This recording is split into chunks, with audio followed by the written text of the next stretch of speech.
नमस्कार दोस्तों, मेरा नाम है राहुल यादव और आप सभी का स्वागत है इन्वेस्ट राइट की एक नई वीडियो में। आशा करता हूं आप सभी लोग स्वस्थ होंगे। दोस्तों, आज की वीडियो में आप लोगों के द्वारा जो कमेंट्स किए जा रहे हैं उन्हीं में से कुछ कमेंट्स मैंने रखे हैं, उन पर हम लोग आज की वीडियो में डिस्कस करेंगे। तो वीडियो है आपके लिए बहुत ही ज़्यादा इन्फॉर्मेटिव। देखिए, जब हम निवेश करने का प्लान करते हैं तो कुछ ना कुछ कन्फ्यूज़न तो मन में बनता ही है कि निवेश करें या ना करें, कैसे करें, ये म्यूचुअल फंड सही है या फिर नहीं है।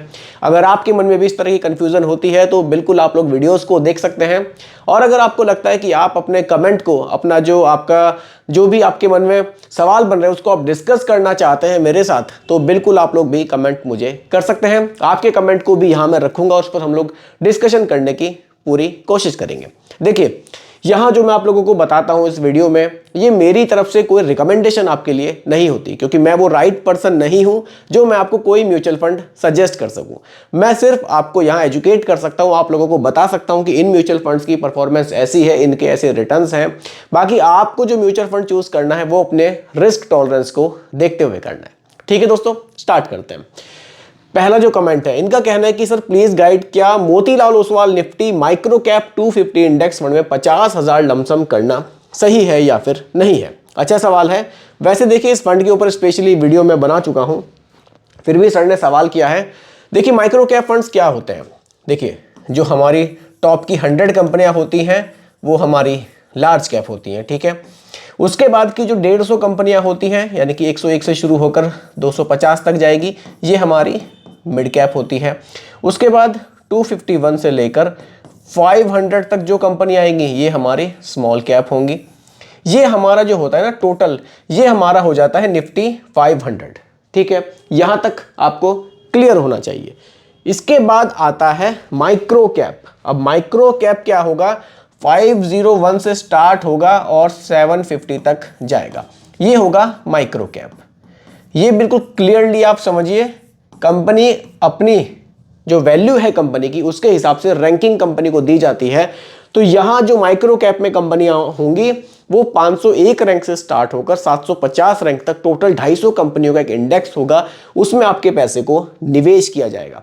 अब ये जो कंपनियां होंगी स्मॉल कंपनियां होंगी, बहुत ही हाई रिस्क में आपके पैसे को निवेश किया जाएगा, हाईली वोलेटाइल ये कंपनियां होंगी। लेकिन बहुत ज्यादा रिस्क है, बिल्कुल मैं मान रहा हूं। लेकिन एक चीज ध्यान रखिएगा, जितनी छोटी कंपनी होती है ना, पोटेंशियल उतनी ज्यादा होती है रिटर्न्स जनरेट करने की।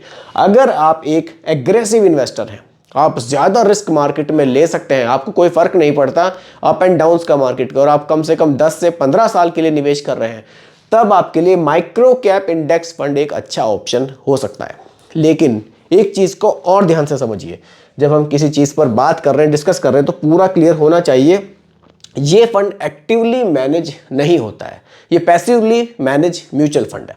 यानी कि ये जो 501 से 750 कंपनियों के बीच में जो कंपनियां हैं ना, टोटल 250 कंपनियां हैं, इन कंपनियों की जैसी परफॉर्मेंस होगी ऐसे ही आपको रिटर्न्स मिलेंगे। अच्छी परफॉर्मेंस होगी, अच्छे रिटर्न्स मिलेंगे। परफॉर्मेंस अच्छी नहीं होगी, रिटर्न्स भी आपको अच्छे नहीं मिलेंगे। एक्टिवली मैनेज म्यूचुअल फंड में फंड मैनेजर को काफी सारी फ्लेक्सिबिलिटी है कि आपके पैसे को कहीं से निकालकर कहीं भी वो स्विच कर सकते हैं। मतलब आपने कुछ पैसे स्मॉल कैप में फंड मैनेजर डालते हैं, कुछ मिड कैप में डालते हैं, कंपनियों की होल्डिंग्स भी वो स्विच करते हैं। लेकिन यहां ऐसा नहीं है, यहां आपका पैसा ऑटोमेटिक निवेश होगा, मतलब ऑटोमेटिकली एडजस्ट होगा। जो कंपनियां उस दायरे में रहेंगी, उस इंडेक्स में रहेंगी, सिर्फ उसी में आपका पैसा निवेश रहेगा। तो ये चीजें निवेश करने से पहले आपको क्लियर हो जानी चाहिए, ताकि आपको डिसीजन लेने में आसानी हो। आगे बढ़ते हैं। अगला जो कमेंट है, इनका कहना है कि अगर मैं 15 साल तक SIP इन्वेस्ट करके छोड़ दें, ठीक है, और 10 साल तक हमारा पैसे ग्रो होगा या नहीं होगा। अच्छा सवाल है, कई लोगों के मन में सवाल बनता है।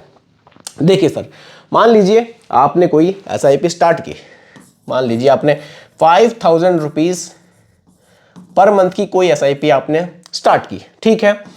आपने इस SIP को कंटिन्यू किया 15 ईयर्स तक, ठीक है, 15 ईयर्स तक आपने कंटिन्यू किया। 15 ईयर्स में मैं मानकर चलता हूं कि आपको ज्यादा नहीं 15% के रिटर्न्स भी मिले, ठीक है। तो आपका पैसा टोटल निवेश कितना हुआ और करंट वैल्यू क्या है, पहले हमें उसको समझना होगा। उसके लिए कुछ नहीं, सिंपली SIP कैलकुलेटर का यहां मैं यूज करूंगा। चलिए, सिंपली कोई भी एक SIP कैलकुलेटर, कुछ लोग कमेंट भी करते हैं कि सर SIP कैलकुलेटर कौन सा यूज करना चाहिए। सिंपली आप यूज़ कर सकते हैं, कोई दिक्कत नहीं है। सभी में लगभग रिटर्न सेम ही मिलते हैं, थोड़ा बहुत कई बार कुछ हो जाता है चेंज, बहुत ज़्यादा नहीं होता है। देखिए 5000 की SIP है, रिटर्न्स हमने यहाँ रखे हैं एग्जाम्पल के लिए 15% के, ड्यूरेशन हमने रखी है 15 साल जो कि सर ने कमेंट किया था। ठीक है, इन 15 साल में जो हमारा टोटल निवेश है वो 9 लाख रुपए का है। इस पर हमें 24 लाख के रिटर्न्स मिले हैं, यानी कि हमारा जो पैसा है फाइनली 33,84,000 बन गया है। ठीक है, चलिए 15 साल बाद हमारा जो पैसा है वो हो गया है कितना, 33,84,000 रुपये। ठीक है, चलिए मैं 33 लाख ही लिख लेता हूं। हमारे पास 33 लाख रुपए है। अब हमने क्या किया, अपनी SIP को बंद कर दिया कि भैया अब हम पेमेंट नहीं कर सकते, हम पैसा इन्वेस्ट नहीं कर सकते। लेकिन आपने इस पैसे को विड्रॉल नहीं किया, आपका पैसा एज इट इज वहां पे पड़ा हुआ है। तो आपका सवाल है कि क्या मेरा ये 33 लाख रुपीस ग्रो होगा या नहीं होगा अगर मैंने 10 साल के लिए छोड़ दिया। बिल्कुल आपका पैसा ग्रो होगा। कितने, अब आपने क्या किया, इसको अगले 10 ईयर्स तक इस पैसे को कुछ भी यूज नहीं किया, आपने ना इस पैसे को निकाला ना आपने इसमें इन्वेस्ट किया। अब देखिए 10 साल के बाद आफ्टर 10 ईयर्स इस 33 लाख रुपीस की वैल्यू क्या होगी, इसको भी समझते हैं।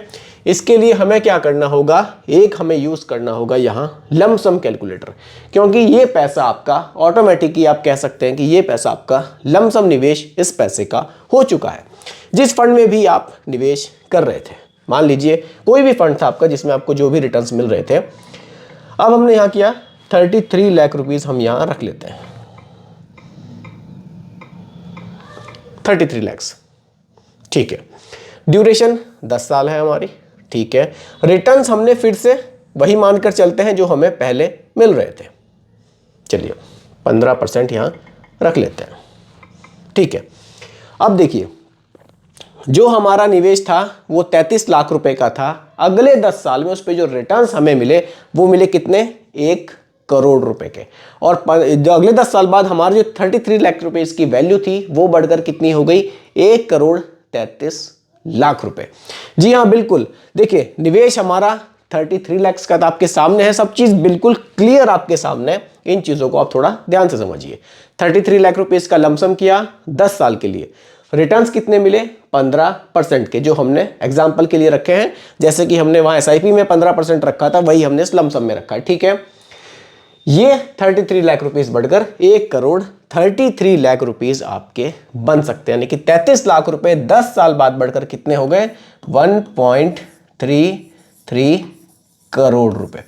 ऐसा नहीं है कि पैसा आपका नहीं बढ़ेगा, पैसा बिल्कुल आपका उसी कंपाउंडिंग में, उसी जो आपको रिटर्न्स मिल रहे हैं उसी में आपका बढ़ता चला जाएगा। ये होता है मैजिक। आपने 5,000 रुपये SIP केवल 15 साल करके स्टॉप कर दी, उसके बाद भी आपका पैसा बढ़ता चला गया। ठीक है सर, काफी हद तक समझता हूं कि आपका कंफ्यूजन इस चीज को लेकर हटा होगा। अगले कमेंट पर बात करते हैं। चलिए अगला कमेंट है, इनका कहना है कि सर वीडियो से आइडिया लेकर SIP मैंने स्टार्ट की है। देखिए इनका जो होराइजन है वो 10 से 15 साल है। रिटर्न्स ये मानकर चल रहे हैं कि अगर मुझे 15 से 20% मिल जाता है तो मेरे लिए सफिशिएंट है। सही है सर, बहुत ज़्यादा आपको मानकर नहीं चलना चाहिए। मैं तो कहता हूँ 15% ही मानकर चलिए, इससे ज़्यादा आप मानिए ही मत। चलिए आपके फंड्स पर बात करते हैं। पराग पारिक का फ्लेक्सी कैप आपने यहाँ रखा है।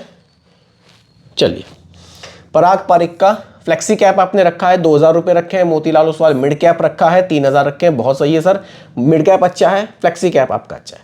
निपॉन इंडिया स्मॉल कैप अच्छा फंड है, 4,000 रखे हैं। क्वांट स्मॉल कैप भी अच्छा फंड है, लेकिन यहाँ 1,000 रखे हैं। देखिए आपने स्मॉल कैप में टोटल निवेश 5,000 का किया है।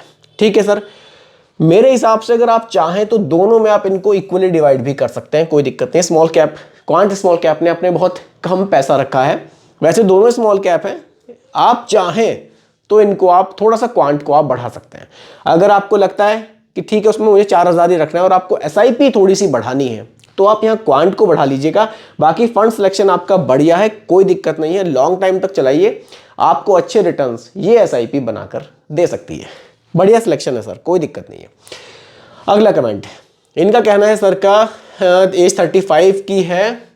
ठीक है सर, ओके, ये पोस्ट ऑफिस से इनका पैसा है, 5 लाख रुपए इनको मिला है और ये 15 साल के लिए निवेश करना चाहते हैं म्यूचुअल फंड में।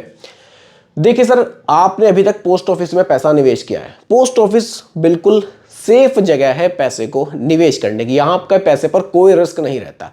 लेकिन अगर आप अब म्यूचुअल फंड में आना चाहते हैं तो इसको थोड़ा सा आपको समझना होगा कि म्यूचुअल फंड में अगर आप म्यूचुअल फंड में आना चाहते हैं, इसमें अपने पैसे को निवेश करना चाहते हैं, तो एक चीज़ को समझिए, ये आपके पैसे को रिस्क में निवेश करेगा। इसीलिए रेड पेन का यूज़ कर रहा हूँ।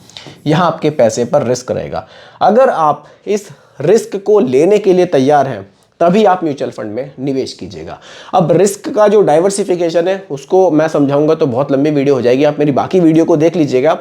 लेकिन अगर आप म्यूचुअल फंड में ही निवेश करना चाहते हैं, कम रिस्क लेकर निवेश करना चाहते हैं, तो आप हाइब्रिड फंड को देख लीजिएगा।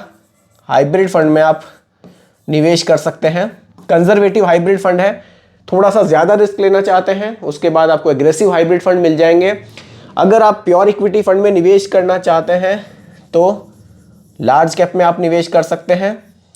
एक ऑप्शन आपको फ्लेक्सी कैप का मिल जाएगा, इसमें आप निवेश कर सकते हैं। बाकी और किसी फंड में आप लमसम करेंगे तो वो बहुत ज़्यादा रिस्की हो जाएगा। आप म्यूचुअल फंड में नए हैं, इन ऑप्शंस के साथ आप निवेश करके देख सकते हैं। यहाँ आपको बहुत ज़्यादा रिस्क नहीं मिलेगा, थोड़े से रिटर्न्स आपको ठीक ठाक मिल जाएंगे क्योंकि ड्यूरेशन आपकी बढ़िया है। कोशिश कीजिएगा आप हाइब्रिड फंड में निवेश कीजिएगा। बैलेंस्ड एडवांटेज फंड है, वो भी बढ़िया ऑप्शन है सर, उसमें भी आप निवेश कर सकते हैं। देखिए, ये जो large cap, flexi cap, mid cap, small cap के ऑप्शंस है ना, ये उन लोगों के लिए ज़्यादा अच्छे हैं जो लोग म्यूचुअल फंड को थोड़ा सा समझ चुके हैं।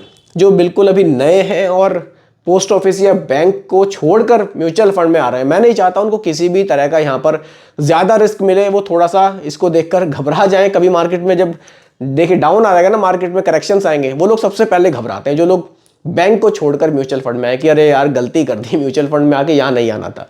तो ऐसा नहीं है। अगर आप लोग हाइब्रिड फंड्स में रहेंगे तो कुछ पैसा आपका डेट में भी रहेगा, तो रिटर्न्स वहाँ उतना तेजी से नहीं गिरते हैं। तो ये एक अच्छा ऑप्शन आपके लिए हो सकता है। हाइब्रिड में दो ऑप्शन है, कंजर्वेटिव हाइब्रिड और एग्रेसिव हाइब्रिड। आप उसमें से अपने लिए चूज कर सकते हैं। तो दोस्तों, ये कुछ सवाल थे, ये कुछ कमेंट्स थे जो मेरे पास आए थे, उन्हीं में से कुछ कमेंट्स मैंने आज की वीडियो के लिए चूज किए थे। अगर आपके मन में भी डाउट है, आप उसको डिस्कस करना चाहते हैं, तो बेझिझक आप लोग भी कमेंट मुझे कर सकते हैं। बाकी दोस्तों, रिकमेंडेशन नहीं है, केवल एजुकेशनल पर्पस वीडियो आप लोगों के लिए बनाई गई है, क्योंकि म्यूचुअल फंड का जो भी निवेश है बाजार जोखिमों के अधीन होता है। वीडियो पसंद आई हो लाइक शेयर जरूर कीजिएगा, और मेरे चैनल पर अगर आप नए हैं इसको भी सब्सक्राइब आप जरूर कीजिएगा। धन्यवाद।